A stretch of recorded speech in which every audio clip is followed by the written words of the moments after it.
Welcome back to another episode of Who the F***. It's the show that aims to take a deep dive into some of the acts performing across festival season in 2023. I can't believe we're talking about 2023. That's absolutely nuts. Today we're talking about one of my absolute favourite episodes from Series 2. When I first did the research for Girl in Red, I became completely obsessed with her music. We then went and saw her play Reading 2021. We also caught her play Glastonbury this year. One of the best festival sets I've ever seen, actually, was at Glastonbury this year. So, anyway, here we go, part 2, with taking off from, I think, September 2020. If you've never heard of her, then you should go back and probably watch part 1.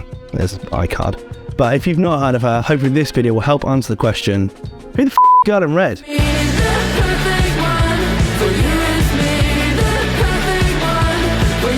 I'm not going to start at the beginning of her story because I've done the whole video, you can go back and watch that. But in recap, Marie Alban Ringheim from Horten, Norway, started making music in 2012 at 13 years old. Highlights from her early career that she still plays live include We Fell in Love in October,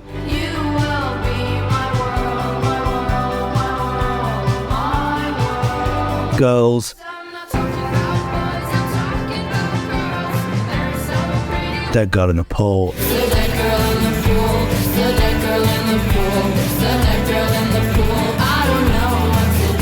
and the absolute banger that is Bad Idea.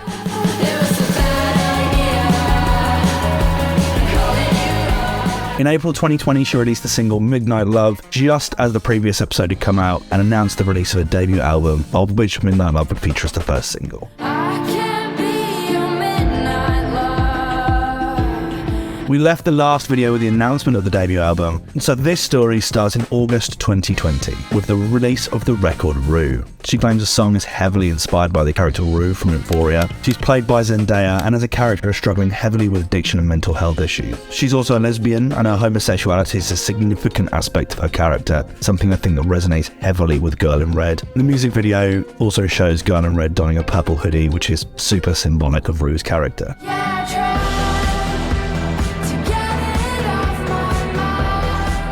She leapt into 2021 featuring on the BBC Sound of shortlist alongside artists Alfie Templeman, The Lathams, Holly Humberstone and Winner Parsaloo. In March, she puts out the album's standout single Serotonin.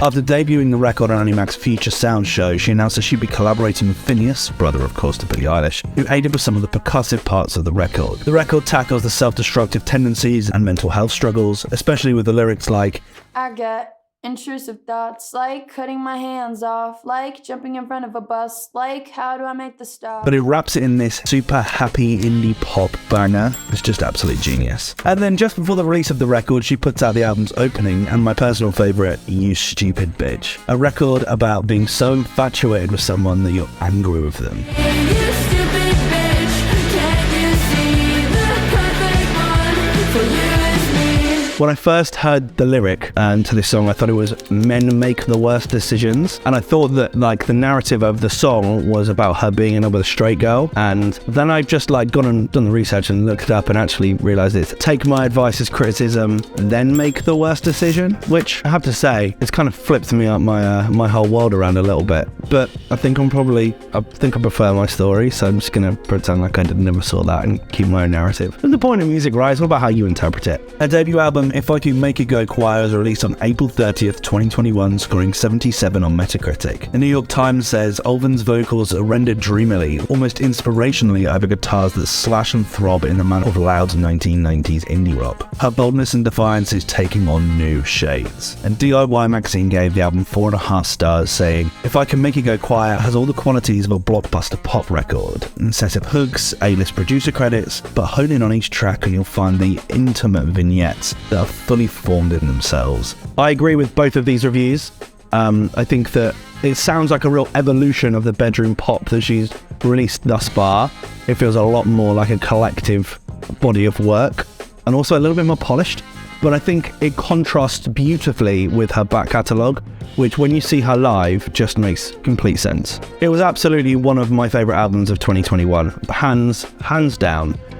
Each song has its own intention, its own purpose, and is way more important than the sum of its collective mass. Big words. The album's artwork is a painting by Norwegian painter Fredrik Sunesen from Bergen. It's called The Anti-Zero, and I think it's more of a portrait of Girl in Red, but I've got nothing to back this up. The album featured the 4 previously mentioned singles, as well as the standout records Body and Mind. My deepest cries for now. Did You Come? You should know better now to fuck it up and fuck around. And the absolute album standout, I'll Call You Mine. She spent much of 2022 touring the record. Just before kicking off, she would go on to Jimmy Kimmel's show to perform Serotonin, making her US TV debut. The song Serotonin, Girl in Red.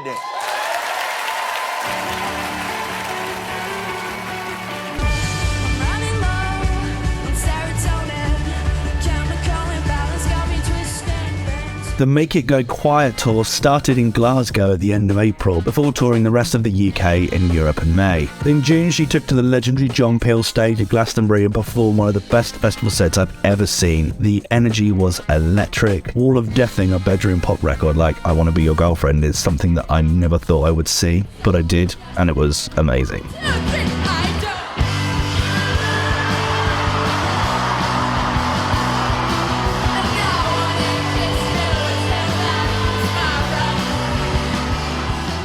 And then to wrap up, in October 2022, she put out the standalone single, October Passed Me By, a record that seems to be about a previous relationship, and it's a record that gives me major Billie Eilish vibes.